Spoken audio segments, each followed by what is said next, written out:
you know, obviously suggests they're aimed not just at young people, but absolutely at children. They are like... the problem with the cigarettes was that you looked cool, and that was the issue to basically attack. Now, with vapes, stand-up comedians have done an excellent job of depicting people who vape as losers, and I say loser not to use the other word. I've done my best. But what they lack in that image, that coolness, they make up with all these colourful and these nice smells. It's a totally different image, as you say. There's none of the Jimmy Dean or whatever, you know, none of that kind of I don't give a damn, I'm, you know, on a fast train to hell kind of attitude. It's a completely different, it's much more like a K-pop sort of vibe, isn't it, now? Yeah. But nicotine still has the same effect. And nicotine does, you know, when you first get the first rush of it, it's quite an exciting drug. And then, of course, it tilts and it becomes a question of feeling miserable between vapes, you know, and you can't wait to get to the next one, and it's utterly pointless. Well, hopefully they will be able to actually stem this tide. I mean, the other thing is obviously the ecologically disastrous as well. The people saying there's more disposable vapes ending up in refuse now than all the plastic bags that were eliminated by charging for them at tills. That's all been reversed, just purely on the plastic created by the vapes. They're not going anywhere into the oceans. Well, Greta wouldn't like that. No, maybe we can get her on board. The Daily Star, finally. Here come the fire ants. So, yeah, after some insect-related issues, apparently I was not aware of them, because apparently we had horrid Asian hornets, jellyfish daddy longlegs, and false widow spiders. I've been battling spiders in my garden. I don't know if they were false widows or whatever. But now Daily Star has been cheeky. There's a huge ant, red ant, on the cover. It says actual size, and then there's an asterisk. It says not really. You hold it far enough away. So a moment of panic. But apparently a colony of these red fire ants, I don't know what is vicious about them, if they bite or... I think they do bite, but I have no idea what kind of quantity they're in. I mean, if there's just one or two of them, that's manageable, but I think these are the ones that swarm across, like, the floor of the jungle, aren't they, and devour entire... Let's hope they don't come through France, because the French sure are not going to stop them. Maybe we can send them back to defend the borders with a little bit more determination than is currently being shown by those uniformed officers. Anyway, that's it for part one. Coming up, we have taxes stay high, rents go higher, and Scots getting higher still. We'll see you in a couple of minutes. Earlier on GB News Radio. Welcome back to the live desk. Now, Britain's sending specialist search and rescue and medical teams to Morocco in the race to recover survivors some 48 hours after the 6.8 quake devastated parts of the country. Let's speak to Dean Kane. He was actually in Marrakesh on holiday when it hit, and he joins us now with his wife, Lorraine. Thank you very much indeed for speaking us to on GB News. All of a sudden, the whole room literally was going from side to side. You know, things were moving, and we just in that instant thought, you know, what's going on? Oh my God, it's an earthquake. We need to get outside. So we went outside into the courtyard of the riad that we're staying in, as did everybody else from their rooms. And then we saw everybody gathering outside on the strip, and there was rubble everywhere over one of the stairs. What you get for breakfast is something that, if we do our jobs right, you will wake up to news that you didn't know the night before. It's a conversation. It's not just me and Eamon. We want to get to know you, and we want you to get to know us. From 6, it's Breakfast with Eamon and Isabel. Monday to Thursdays on GB News, Britain's news channel. Westminster is going around in ever-decreasing circles, followed by the media. Britain is broken. How on earth did we get into this mess? But more importantly, how do we get out of it? Join me at 7 p.m, Mondays to Thursdays on Farage, here on GB News. We will have open, rational debate. We've got to work out how Britain moves forward from this. Join us here on GB News, the People's Channel. Britain is watching. When the news happens, it happens here. And really important breaking news. Breaking news this morning. On TV, radio and online, the news starts here on Britain's Newsroom. All the biggest stories and the answers that you need from across the UK and beyond. Join Britain's Newsroom from 9:30 on GB News. The People's Channel, Britain's news channel. Join me, Patrick Christie's, Monday to Friday, 3 till 6. We tackle the day's news agenda like you've never seen before. It's high tempo, high octane, the most controversial topics and the best guests. You will not be able to take your eyes and ears off it. I'm not afraid to ask the questions that you really want answered. 3 till 6 p.m, Monday to Friday on GB News, the People's Channel, Britain's news channel. People in Britain, they love free speech, but they also love fair play. I don't care if I'm speaking somebody from a trade union, from the Labour Party, somebody from the SNP. And I think the viewers like to see that actually we can challenge one another, but in a positive way.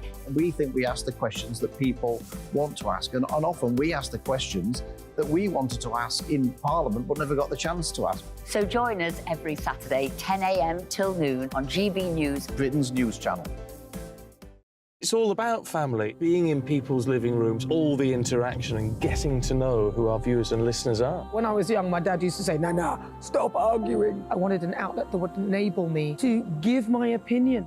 People are going through a really hard time right now, and I know that you don't feel like you're being listened to by the establishment. I came to GB News because it's the People's Channel, and I want the audience to have their say on the events of the day. We're dynamic. We do something different. Democracy shows that the wisdom of the nation is in its people. I get to travel to find out what the story is from a personal perspective. The British people aren't fools. We know when we're not being told the full story. We've got to work out how Britain moves forward from this. It's the best country in the world. The establishment had their chance. Now we're here to represent your views. Britain's watching. Britain's watching. Britain's watching. We're proud to be GB News, the People's Channel, Britain's news channel.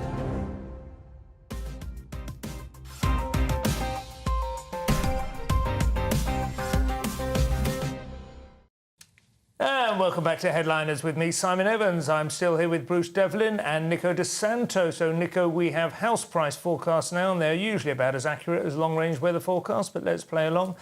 What do the Telegraph say? The Telegraph, let's play along. Rents forecast to rise 4 times faster than house prices over the next 4 years. So basically the idea is, I don't know who is going to be happy to read this. Very few people, because, as people's income slightly becomes stronger, better affordability, and mortgage rates slightly decrease, house market is going to move a bit, gradually, very slightly, not dramatically, but house prices are going to come back to rise. Yeah. But 4 times, 5 times more than that, the rent prices are predicted to rise because landlords apparently have a lot of side costs, the net profit. They have definitely made it harder for landlords to make money. Exactly. And I think the other thing that will happen, of course, is some landlords are just selling up, which means there's less stock. So renters are fighting over, fewer rooms. Yeah, so I think the only happy people are the ones who can maybe now afford to get a mortgage from the bank, but still it's going to be heftier than what they were previously paying for. I mean, it's pretty dysfunctional, isn't it? It certainly is in London, and the South East has been for some time. The other parts of the country are not so bad. And I have always thought this would be the ideal mechanism by which to actually encourage the big levelling up programme, which is talked about. Well, I was walking past the letting agents today, and again, Royal Docklands, £2,000 a month for a one-bedroom flat. Yeah. And the thing is, as well, people think that Scotland is so much cheaper. I'm really here to tell you that it's not. Is it not? If you want a decent rental in, Central Leith, somewhere like that, you would look to pay a minimum of about 750 if you were lucky. Yeah. You could get something bigger in a less desirable area, obviously. But that's the other thing as well in Scotland is the government are trying to bring in all these to get rid of the short-term lets. They're making it harder for people to earn their money through that. Yeah. But all that's going to do is then the people that have got these properties, they're going to put their rents up, aren't they? Because they're not able to do this. No, absolutely. And they'll always put the thing up to what you can get away with. Of course. I mean, there's hardly ever been an example of governments trying to get involved and with the best will of an intention, and not doing more damage than good with rent controls and so on. I mean, I think there are some cities and parts of the world, parts of the country where it's not as serious as it is in London, but it does feel like for a long time now, especially under Tory governments, they relied heavily on people feeling, that their home is increasing in value, if nothing else. It's been like the only possible source of a feel-good factor that we have. So I don't think there's going to be a huge amount of house building anytime soon. Bruce, The Independent now, and has to be said, this headline is at least internally consistent. So, this has been an issue in Scotland for ages, that the Scottish Government want to bring in safe consumption rooms. They're trying to pilot a scheme in Glasgow, right? Yeah.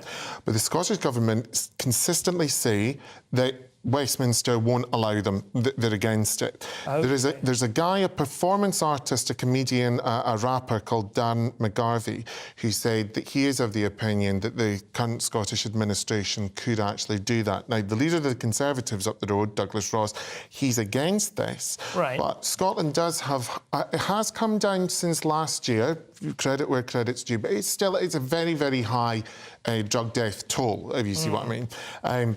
In Europe, it's the highest. And basically, they have similar schemes from like New York to Copenhagen and all that kind of thing. And it is so that people aren't leaving needles and stuff in the street. Yeah. So I don't know. So is it like a fairly sort of dismal municipal, like a sort of youth centre, but you just literally sit there and shoot up? Is that the idea? I think it's basically like a porter cabin, right, with kind of or a room, but I think you get clean needles. Yes, yeah. so they give you everything so that you can administer, if you can administer drugs safely, but you know, with the minimal kind of health risks, if you see what I mean. So yeah. So this is, I mean, when it says it would be not in the public interest to prosecute for possession in a drugs consumption room, I mean, that seems like that's tautological. Well, yeah, I thought that was, yes, exactly. Yeah. That would be the whole point. Why would you then, if you were a registered addict and you were going there? So what they're saying is the sort of Lord Advocate, presumably like a very senior legal figure, Dorothy Bain, has issued a guidance saying these are illegal This is a legal possibility. It's still at consultation stage. Yeah, They're still fighting ahead. I believe that there's something like 250 million earmarked to fund it, but I don't think they get the authorisation from the government in Westminster. Do you have a view on this, Nico? Not a very strong view. It's just a clash. I'm essentially anti-drugs, but I see the point. It's a clash of ideologies because the government Home Office says there's no safe way to take illegal drugs. So that's one view. And the other view, as we discussed, is that at least they are supervised, no needles on the street, no overdose because there's medical professionals supervising them. So it's been going on for a very long time, hasn't it, this argument? Russell Brand and Peter Hitchens are often the talking heads that are brought together to clash over it. And I honestly don't know where I stand. I mean, I suppose ultimately you should be led by the evidence, but I do have a suspicion that if you create a safe space for when you have an overwhelming number of people doing it anyway, then it's not necessarily it doesn't feel like it's endorsing it, not in the way that decriminalising or simply not arresting people. I mean, I think there's been a tendency in London lately to regard marijuana of various kinds as being sort of beneath the dignity of the police to get involved with. And you do notice just walking through even just Oxford Street now, you know, the smell of it is all over the place. It's the same in New York. Yeah. The smell of the green and that's a slightly different thing. I mean, I feel that is genuinely a bit of a slippery slope if you're not careful. It just normalises the activity, whereas this feels like it acknowledges that it's a pathology. At least, you know, it's a fairly miserable thing, isn't it, still to have to go to a cabin and do it.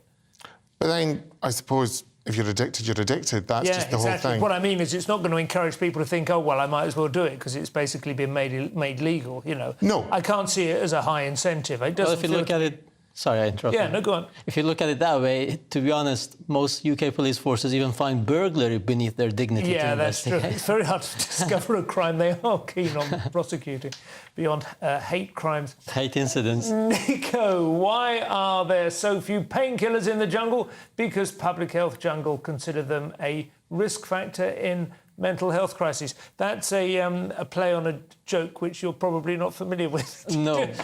Why aren't there any painkillers in the jungle? Because the paracetamol.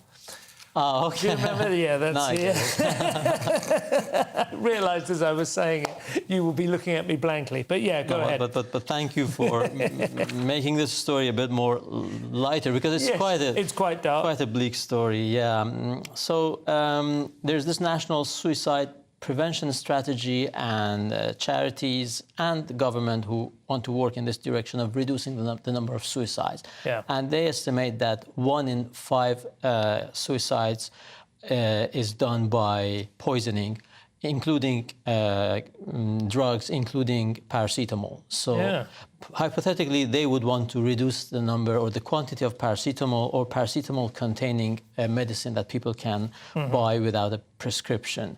They call them emerging methods, which kind of sounds positive, but it is not, obviously. And then they have also looked at other trends. For example, almost 60% of suicides are still committed by hanging, suffocation, and strangulation. So they talk about working in prisons to come up with ligature-resistant cells. So ligature is like the possibility if only of... Epstein had one of those, eh?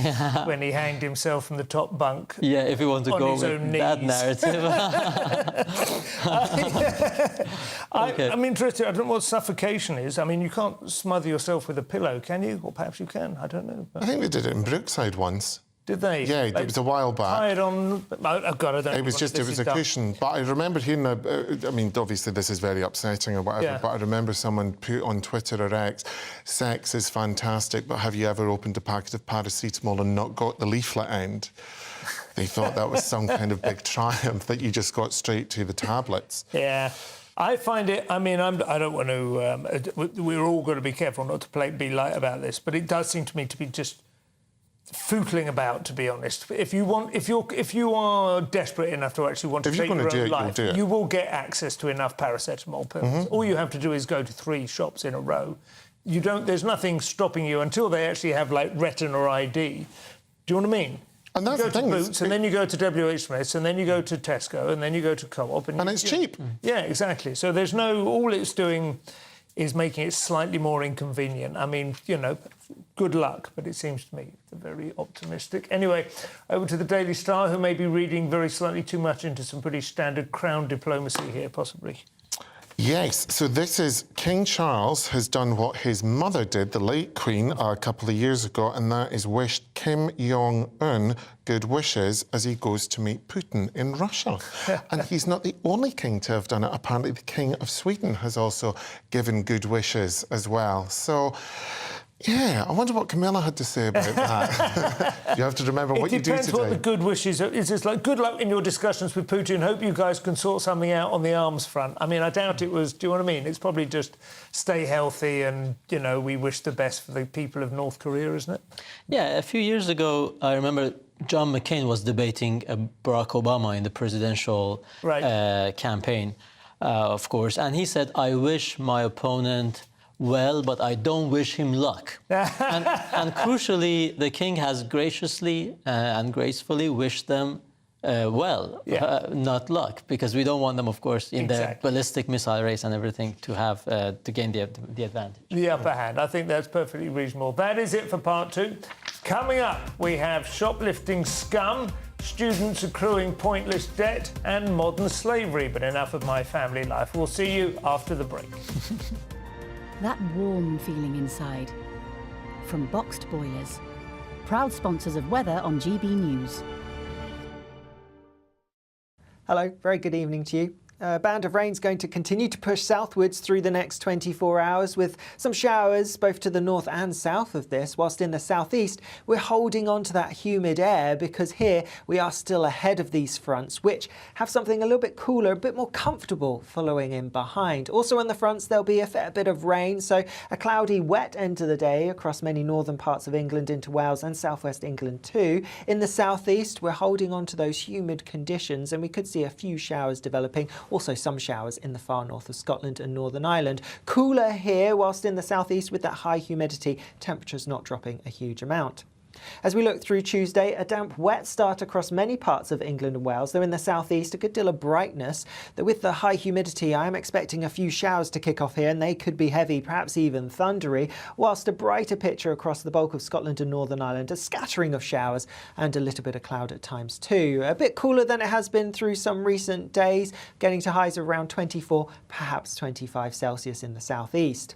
Wednesday morning may get off to a bit of a chilly start, couldn't rule out a touch of frost across some parts of Scotland, but otherwise a generally fine day for most until some wet and windy weather pushes in from the northwest as we go into the afternoon. That rain's then going to sweep further southwards later in the week, and temperatures are going to be much closer to average for the time of year than they were last week. That warm feeling inside. From Boxed Boilers, proud sponsors of weather on GB News.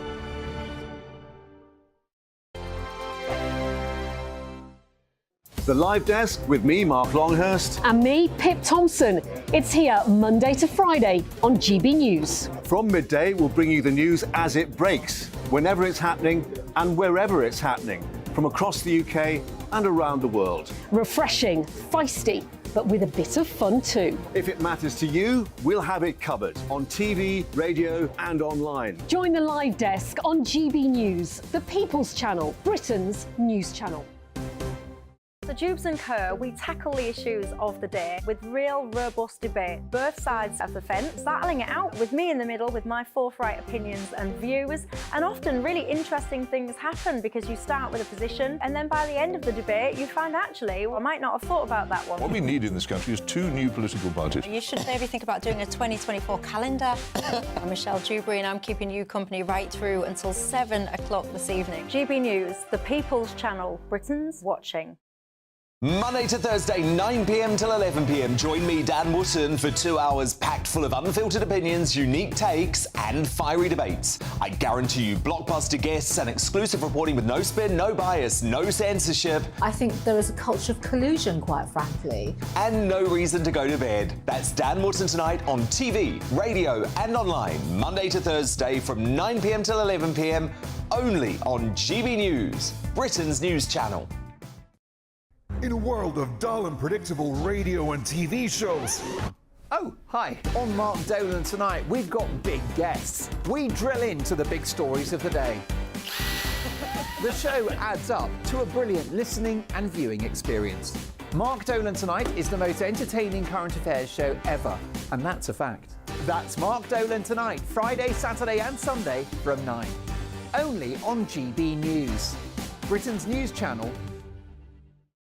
Like all families, we have arguments every now and then, but actually we agree on what the mission of GB News is, and that's the most fundamentally important thing. GB News provides the kind of platform that lets all voices be heard. We don't hold back. We're free to say what we really think. Just because some people who live in a tiny little Westminster bubble think that their particular story is important, that's not the most important story for me. And often there will be difficult stories, stories that you won't find on the establishment media. Because what people think in the north of England may be very different to what they're thinking in the home counties. We're going to carry on telling the world what life is really like for households up and down the UK. We love to be in your car, in your kitchen as you're having your breakfast. Whatever you're doing, you are part of the show.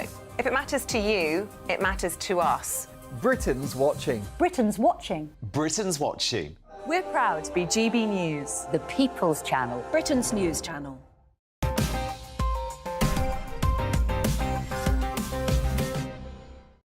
And welcome back to Headliner. So, Nico, the Daily Mail has the latest in the war against undocumented retail therapy. Yeah, retailers will now pay police to stop shoplifters. Wow. 10 of UK's largest stores will fund £600,000 project called Project Pegasus to scan faces of thieves on CCTV as Co-op hires undercover guards amid claims the crime is being decriminalized. So this is a recurrent story. There has been a 25% increase this year in shoplifting ahead of ASDA says essentially it has been decriminalized. Co-op going for undercover guards, Tesco equipping their personnel with body cameras. And I don't know if you've been in supermarkets lately. I go in the Co-op near us in Hove quite often. They have like empty coffee jars now. It's on the shelves. The coffee jars are empty and you have to ask for them, you know, in the way they used to do with like whiskey or something. That happened with Lurpak for a while. Other butter is available, of course, but Lurpak went through the roof, and they had the tag on it or whatever, or they just had dummy project. What I think is hysterical about this is retailers will now pay the police. Yeah. Isn't the taxpayer paying the police? Well, it's going backwards, isn't it? It used to be this was the whole point of having a centralised police force. But like in the old days, you had to have a plaque over the fireplace, you know, to prove that you paid fire insurance. Otherwise, they wouldn't put if the house was on fire. You know, that was the before the whole idea was you centralise these things. And now we're getting back to a situation where you're having to pay for private security. It's like living in South Africa. As an Italian, it makes me uncomfortable because that's how mafia started. There were parts of the country where the state was absent, so they said, fair enough, the state has ignored us, we might as well pay for protection. Now, in this case... There's a right-wing sort of philosopher and economist called Thomas Sowell, I don't know if you've heard of him, American guy, and he says, you know, in many parts of America in the 20th century, the safest places to live are where organised crime took over because they would absolutely keep the streets clean, you know, and you wouldn't get... they fulfilled a role, and there was a vacuum. In this case, these retailers obviously are paying their taxes, but now they're going to pay the police, and I hope they're not going to be as human as French gendarmerie, because they might run CCTV pictures and still make no arrest. I mean, it's a good question whether the shoplifting reflects the cost of living prices, or I suspect it's more for kicks. But anyway, time now for the fascist wing of the Conservative Party, Bruce, who are trying to stop the less academically promising from blighting their lives with debt. Yes. So what the Institute for Fiscal Studies have found that 1 in 5 students would be better off if they skipped higher education and went on to apprenticeships or other jobs. Now, it's interesting because I was up in Dundee recently and I'd spoken to a cousin of mine whose young son's staying on for the last year of secondary school. Yeah. He'd seen his elder brother go to university and see the debt that he had cut, and he does not want to do that. He wants to just get into a job and all this kind of thing. Good for him. So he's... but the New Conservatives, a group of 30 Tory MPs, say young people are increasingly being ripped off by poor quality university courses.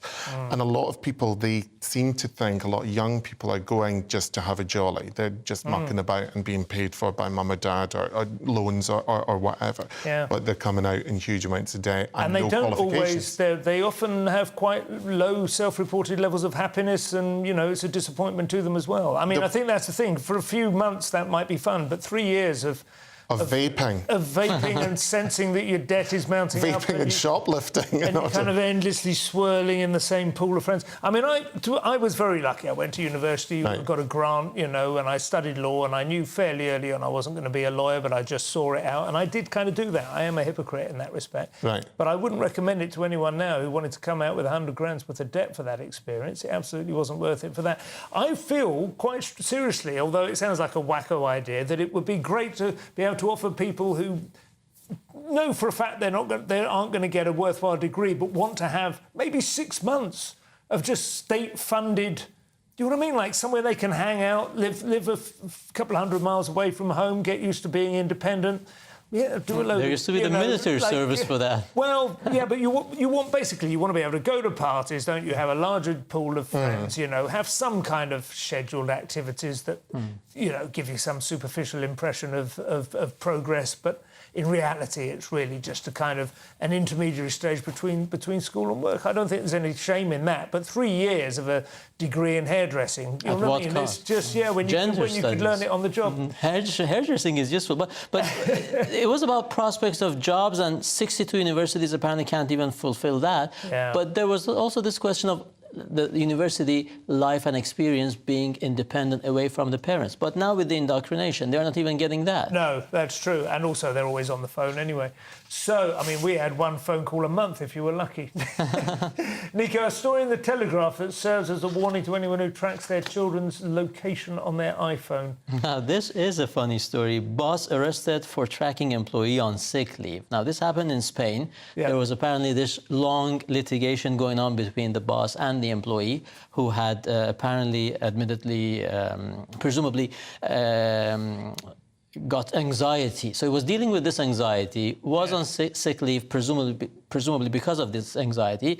And wouldn't you know it, he finds the GPS tracking device from the boss on the bottom of his car. So now the boss is in trouble. Yeah, that's going to heighten your paranoia, isn't it? I mean, that's disgraceful, isn't it? You can't be tracking people's movements. No, that is spying. Yeah, it's a terrible infringement. But I suppose...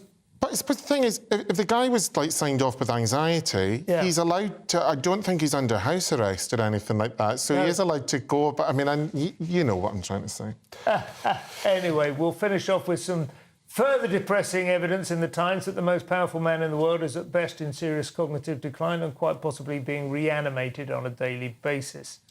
I mean, this has to be seen to be believed. Joe Biden cut off after rambling at press conference. So at this point, it's almost, you feel bad for laughing at it, but this was quite something. I did see this is making all the rounds with the American conservative commentator. So Biden is giving this press conference in Vietnam, and he's cut off by his own press secretary, Karine Jean-Pierre, who has had his back over the Hunter Biden corruption issues all over through these months. So he is still rambling, and by his standards, he's not even doing that poorly, okay? And suddenly, she's like, no, the press conference is over, and then jazz, tinkly piano comes on, as if you are at the Oscars. I thought it was like something wrong with the clip, but that actually happened, didn't it? It's extraordinary, almost like the Big Shepherd's Crook. I was away to say, yeah. Absolutely bizarre. That's all for part 3. Coming up in the final section, finding a hobby late in life. As long as it isn't flagrant sexism or filming family road trips. See you in a couple of minutes. Monday to Thursday nights on GB News. At 6, it's Dubes & Co. 7 o'clock, Farage. At 8, join Jacob Rees-Mogg. And at 9, Dan Wootton Tonight, followed by Headliners. On TV, radio and online. This is GB News. Now then, Lee Anderson here. Join me on GB News on my show, The Real World, every Friday at 7 p.m. I'm not eating bloody cat. Are you Delicious. mental? Open your mouth. OK, here comes a train. Reminds me of the scene in Singing in the Rain. Adam, is that a good one? Whoa! Join me at 7 on GB News, Britain's news channel. Join me, Camilla Tominey, on Sunday mornings from 9:30, taking the politicians to task and breaking out of SW1 to see how their decisions are affecting you across the UK. Bursting the Westminster bubble every Sunday morning, only on GB News, the People's Channel. Britain's watching. Join us every night on GB News at 11 p.m. for Headliners, which is 3 top comedians going through the next day's news stories, which is exactly what you need, because when the establishment has gone crazy, you need some craziness to make sense of it. So join us 11 p.m. every night on GB News, the People's Channel, Britain's news channel.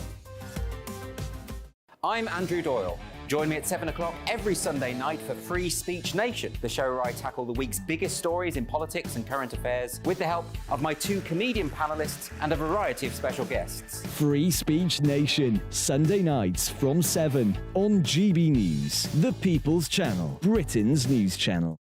Every Sunday from 11, join Michael Portillo. There will be topical discussion, looking at the week before and the week to come. So kick back and relax at 11 a.m. on Sundays on GB News with me, Michael Portillo. GB News, the People's Channel, Britain's news channel.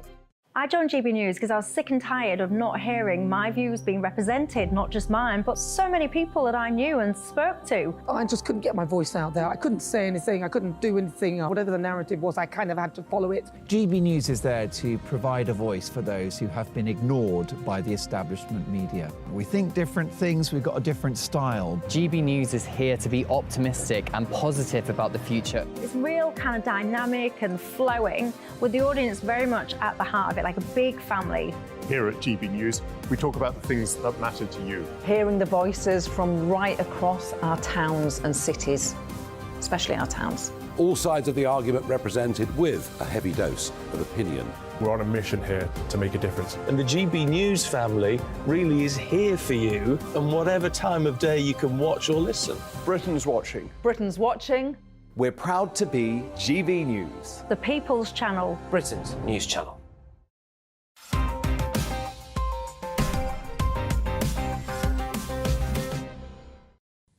And welcome back to Headliners. Daily Mail now, Bruce, and it seems having a hobby is key to enjoying retirement, maybe not reading the Daily Mail. Well, possibly not reading the Daily Mail, unless you like to upset yourself. But yes, what the Daily Mail are saying is if you join a book club or take up gardening, this could stave off depression later in life.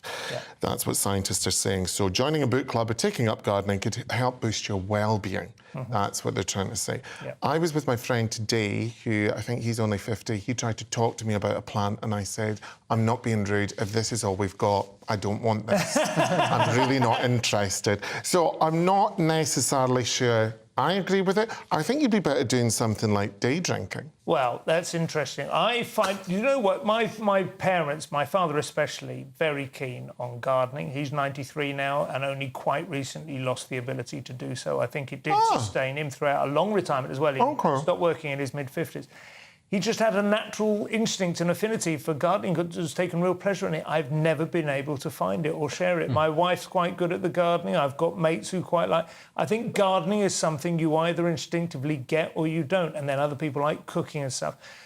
I do think it's good to have a hobby that engages mind and hand at the same time. I think hobbies like crosswords or Sudoku or whatever, or even bridge, not that clever because you don't have to do anything constructive with your hands. Anything where, like moulding clay, making bread, drawing, anything where you have to use motor control, these things can be quite... You know what I mean? And gardening does have that. I get it, but... I don't know. Everyone is... You have to hunt around maybe and find what it is. Do you have one? I love gardening. I mean, I kill many plants because I've just become a homeowner relatively recently. So maybe I'm not... Thank you. Well, 3 years ago, but... but the thing is, the idea behind having a hobby is to keep your wits and your brain trained and focused and everything. But my generation, the sort of afflictions that we have, we'll have to work until we are 80, 85 anyway. Yes, exactly. So you don't need to worry about that. Have artificial intelligence do the gardening. Telegraph have news of a disgraced accountant who, it has to be said at one time, sounds like he would have been absolutely their core readership, but the times have changed. The times have changed. Yeah, when I read this, the first page, I thought, okay, well, this accountant was in this feud with the management company that managed this building block in which he owned a property. And just in the manner of Captain Mannering, he calls this lady who was on the board of this management company stupid girl as opposed to stupid boy. Yeah. And I thought, okay, is it that bad? But then I read further, and apparently he's had a history of, giving all sorts of insults to men and women in his emails. It does sound like he is a bit of a bullying kind of slightly boorish kind of individual, doesn't he, really? I think that's right. the thing, and I don't care that he's got his thing. But it does feel to me like changing one word of a two-word catchphrase does kind of destroy it as a catchphrase. Stupid girl. I remember stupid boy, Mannering and Pike, but I don't think it's one that really carries into the modern era anyway, is it? But to say stupid girl changes it quite dramatically. Yeah, because we have all the whole feminist context around it. But it would be OK for a woman to call another woman a stupid girl. Because French and Saunders used to do that a lot. Yes. I wonder whether there are certain... that is interesting. I don't remember it a lot, but if there was a catchphrase between women or whatever, that might be a separate, issue. Yeah, I don't think you can transfer the Mannering-Pike relationship, apart from anything else. It's not the army, is it? No. No, I mean, had he called her stupid lady, would that not have been a problem? Stupid is quite a brutal word, I think. I mean, that's why it's comic, right, isn't it? And he muttered it under his breath, didn't he, Mannering? Stupid boy. It was for our benefit, it wasn't really for... Pike would overhear it. Anyway, I'm getting into the details of the sitcom. Daily Mail again, Bruce. It looks like a video made about road safety might have to be repurposed as a how not to. Well, the funny thing is, this has been re-edited because the National Highways have paid this influencer. He is on Instagram as father of daughters. They paid him £15,000 for a road safety video, of which people said he appears to be filming it illegally using a selfie stick. Yeah. I went on his Instagram today. There's also other concerns about one of his daughters has a leg on the central console near the gears, and there was a bit too much joviality and frivolity in the car. But it didn't look to me as though he was using the stick, because if you look at people on reality shows, like the Kardashians, they have the cameras rigged in the car. Yeah. So it kind of looked like that. But his fist, that was the thing. You could see his fist in the photos they showed in the newspaper, but the stick had been edited out, but he was driving an automatic, so he wasn't holding the gear. Right. I thought it was an automatic, actually. I looked at the central console. Yeah. Well, I mean, I'm no Columbo with this, but it did look to me as if he was holding something, but the thing itself had been removed, but his fist was in an odd position if it wasn't. £15,000? Yeah. I'd get paid £15,000 not to post anything. How about, he didn't look like it was anything. It was just him and his kids in the back of the car, right? He's not, like, glamorous or anything. Telling people to have a sandwich on the journey and all that. Yeah, rubbish. Nico, we have boozers now. It started with Uber and storage heaters. Now dynamic pricing comes into the pub. So dynamic pricing is kind of the opposite of happy hour, right? Basically, some pubs, at least Stonegate Group, which owns the largest number of pubs in Britain, they've been doing it for a while, but it's becoming more of a common practice. During, for example, favorite sporting events like World Cup and such, they raise the prices. I mean, you can argue it's offer and demand, but people who... Or you could say, when it's quiet, they lower the prices. That's how they would say it, isn't it? It depends what your anchor is. So this is like a surge for peak periods. Surge pricing, exactly. You know, which I think is fine, personally. I've got to say, in the pub, as long as you know that that's what's going on. Yeah. But, I mean, it's quite a good idea to sort of distribute, because some people can probably think, well, I probably could be there between 4 and 6. That would be fine. But then, wouldn't it be counterintuitive that people are like, I'm not going to pay a premium price and I'll go and get a bottle of Aperol and I'll drink that in the house? That's just, you know. But I mean, I'm all in favour of the tax system being adjusted to encourage people back into the pub and stop drinking at home. But within the pub hours, we've always had happy hour, and so it's simple. I guess a social experience to watch the match with your friends. Absolutely. I mean, nothing can replace it. No, that's right, and certainly not a bottle of Aperol under the table. Show is very nearly over. Let's take another quick look at Tuesday's front pages. The Daily Mail. MPs are told, don't mention the spy. The Telegraph. Britain cannot afford to cut ties with China despite the spying row.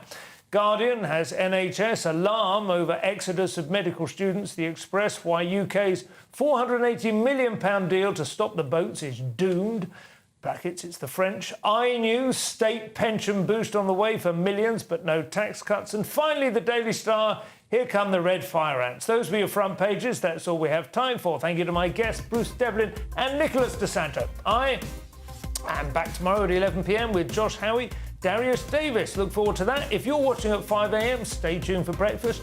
If that's you done for the evening, have a pleasant night's sleep, and I'll see you back here tomorrow. Thanks for watching. Looks like things are heating up. Boxed boilers, proud sponsors of weather on GB News.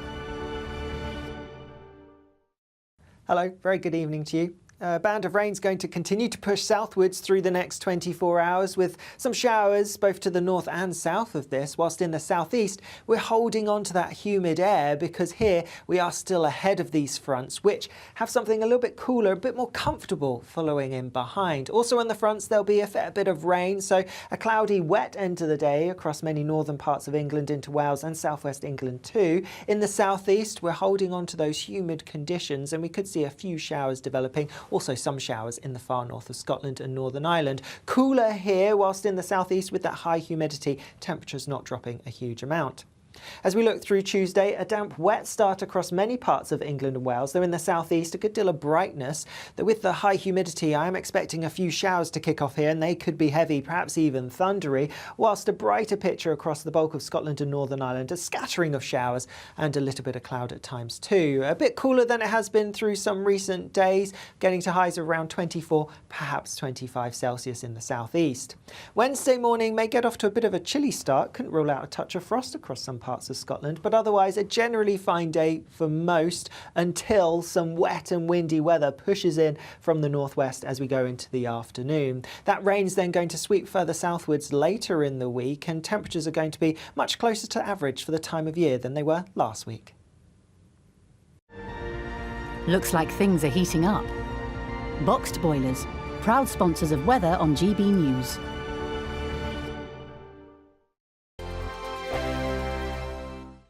What you get for breakfast is something that, if we do our jobs right, you will wake up to news that you didn't know the night before. It's a conversation. It's not just me and Eamon. We want to get to know you, and we want you to get to know us.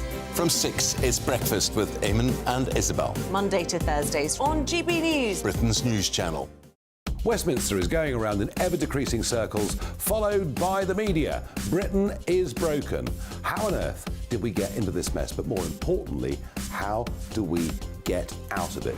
Join me at 7 p.m, Mondays to Thursdays on Farage, here on GB News. We will have open, rational debate. We've got to work out how Britain moves forward from this. Join us here on GB News, the People's Channel. Britain is watching. When the news happens, it happens here. And really important breaking news. Breaking news this morning. On TV, radio and online, the news starts here on Britain's Newsroom. All the biggest stories and the answers that you need from across the UK and beyond. Join Britain's Newsroom from 9:30 on GB News. The People's Channel, Britain's news channel. Join me, Patrick Christie's, Monday to Friday, 3 till 6. We tackle the day's news agenda like you've never seen before. It's high tempo, high